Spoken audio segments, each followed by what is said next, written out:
This is Land of Havilah, Isaiah 36. The 4 chapters coming up are completely different from the rest of the book because they're history and not prophecy. The history will be familiar to anyone who's read 2 Kings and 2 Chronicles. So far in the book, Isaiah has been prophesying that God would protect Judah from Assyria, especially in chapters 10, 30, and 31. Isaiah was alive and well to see it come to pass, as we'll see in the text. Verse 1. Now in the 14th year of King Hezekiah, Sennacherib, king of Assyria, attacked all the fortified cities of Judah and captured them. The king of Assyria sent Rabshakeh from Lachish to Jerusalem to King Hezekiah with a large army. He stood by the aqueduct from the upper pool in the Fuller's Field highway. Then Eliakim the son of Hilkiah, who was over the household, and Shebna the scribe, and Joah the son of Asaph the recorder came out to him. Comment, there's more information on this in 2 Kings, 2 Chronicles, and in secular history that we'll throw in here. By the time of verses 1 to 3, the Assyrian Empire had already conquered or subjugated every kingdom in the Middle East, starting in Mesopotamia and bulldozing to the Mediterranean Sea. The only remaining significant pockets of resistance were Tyre and Jerusalem. Tyre survived on the basis that it was an island and easy to defend, but the odds of Jerusalem surviving seemed to be zero. In verse 1, Sennacherib, king of Assyria, had already captured the cities of Judah except for Jerusalem. He thinks Hezekiah's smartest move would be to surrender without any more fighting. He'd rather capture Jerusalem without a fight than have his army tied up in a costly siege. The problem from Sennacherib's viewpoint is that Hezekiah isn't rational. He's a religious zealot. He believes his God will protect him.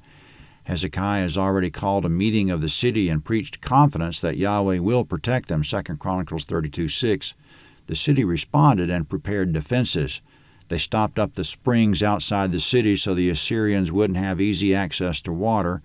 They built up the city wall and stockpiled weapons and shields. So in verse 2, Sennacherib sent an officer named Rabshakeh to try to talk some sense into them.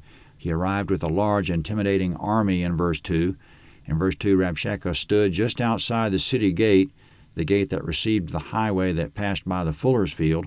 There was a dry aqueduct there. In verse 3, Hezekiah sent his man Eliakim and 2 recorders to the top of the wall to look down on Rabshakeh and hear what he had to say. Everyone on the wall had strict orders from Hezekiah not to respond, with Rabshakeh below and Eliakim and the other Jews above. Verse 4. Rabshakeh said to them, Now tell Hezekiah, Thus says the great king, the king of Assyria, What confidence is this in which you trust? I say that your counsel and strength for the war are only vain words. Now in whom do you trust that you've rebelled against me? Behold, you trust in the staff of this bruised reed, even in Egypt, which if a man leans on it, it'll go into his hand and pierce it. So is Pharaoh king of Egypt to all who trust in him. But if you tell me, we trust in Yahweh our God, isn't that he whose high places and whose altars Hezekiah has taken away, and has said to Judah and to Jerusalem, You shall worship before this altar?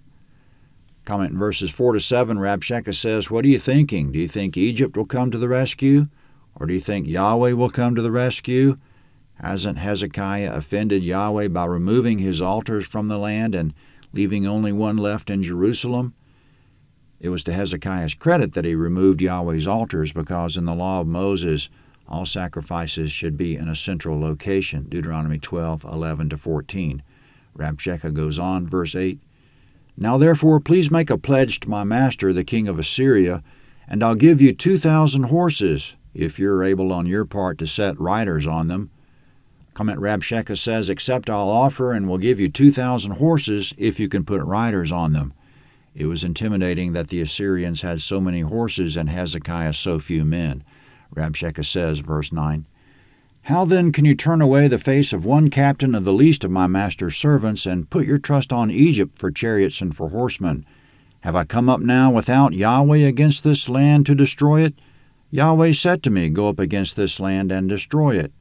Comment in verse 9, How do you have the strength left to repel even a small band of our soldiers, led by our least capable officer? And how will Egypt help?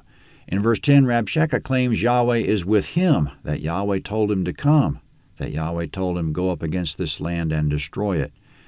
Coming up, Hezekiah's officials are afraid the common soldiers next to them on the wall listening to this will panic. They want Rabshakeh to switch from Hebrew to Aramaic so the commoners won't understand. Verse 11. Then Eliakim, Shebna, and Joah said to Rabshakeh, Please speak to your servants in Aramaic, for we understand it, and don't speak to us in the Jews' language in the hearing of the people who are on the wall. But Rabshakeh said, Has my master sent me only to your master and to you to speak these words, and not to the men who sit on the wall, who will eat their own dung and drink their own urine with you?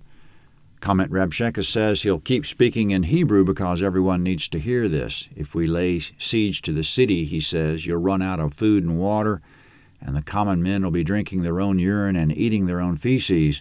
They have a right to know what's coming. Now Rabshakeh says loudly in Hebrew to strike as much fear into the city as he can, verse 13. Then Rabshakeh stood and called out with a loud voice in the Jews' language and said, Hear the words of the great king, the king of Assyria. Thus says the king, Don't let Hezekiah deceive you, for he'll not be able to deliver you. Don't let Hezekiah make you trust in Yahweh, saying, Yahweh will surely deliver us. This city won't be given into the hand of the king of Assyria. Don't listen to Hezekiah, for thus says the king of Assyria, Make your peace with me, and come out to me, and each of you eat from his vine, and each one from his fig tree, and each one of you drink the waters of his own cistern, until I come and take you away to a land like your own land, a land of grain and new wine, a land of bread and vineyards. Beware lest Hezekiah persuade you, saying, Yahweh will deliver us. Have any of the gods of the nations delivered their lands from the hand of the king of Assyria? Where are the gods of Hamath and Arpad? Where are the gods of Sepharvaim? Have they delivered Samaria from my hand? Who are they among all the gods of these countries that have delivered their country out of my hand, that Yahweh should deliver Jerusalem out of my hand?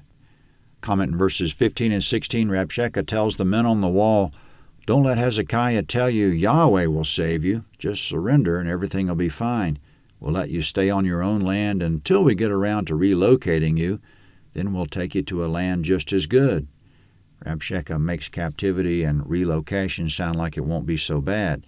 In verses 18 to 20, he says, How can Yahweh deliver you? No God has ever been able to repel us, not the gods of Hamath, Arpad, Sepharvaim, or Samaria. Your God won't be any different. Now concerning the men on the wall, verse 21, But they remained silent and said nothing in reply, for the king's commandment was, Don't answer him. Then Eliakim the son of Hilkiah, who was over the household, and Shebna the scribe, and Joah the son of Asaph the recorder, came to Hezekiah with their clothes torn, and told him the words of Rabshakeh. Comment Hezekiah's response will be in Isaiah 37 next.